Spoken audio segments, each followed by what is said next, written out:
где в Уфе можно увидеть изделия из настоящего серебра с богатым прошлым. Нам выдалась такая возможность. В Национальном музее проходит выставка художественного серебра, собранного из Государственного национального музея. На выставке представлено около 80 предметов из настоящего серебра. Каждый из разделов выставки посвящен отдельному хронологическому периоду, поэтому легче окунуться в историю. Начало 18 века представлено изысканные произведения французского и английских мастеров эпохи рококо. Это такой стиль, где каждая деталь изысканная. Что тебе больше всего запомнилось на этой выставке?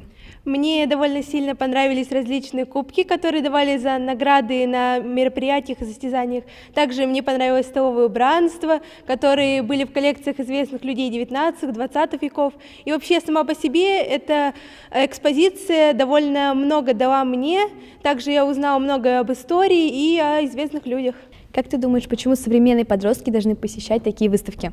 Я считаю, что историю необходимо знать, и всегда необходимо помнить о том, что было до и что будет после. Также мы можем узнать о том, чем пользовались люди в прошлом, узнать, насколько красивые были эти предметы, какие искусные были там мастера. Каждый день выставку посещают школьники со всех уголков Башкортостана. Сейчас приехали ребята из Ингантау, им проводят экскурсию по залу. Пришли они сюда с учительницей по русскому языку. По возвращению они напишут сочинение по этой теме. Сегодня на выставке я узнала очень много новых слов. А что запомнилось больше всего тебе?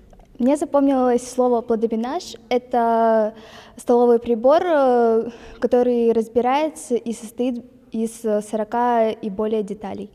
Как ты думаешь, почему такая посуда сейчас не актуальная? Сейчас люди пытаются более облегчить себе жизнь, а за этой посудой нужен хороший уход, и она занимает слишком много места.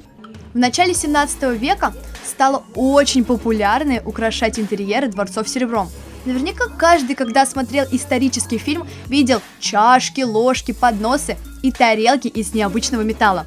Все это можно увидеть здесь, от самой легкой ложки до сложнейшего дизайнерского подсвечника.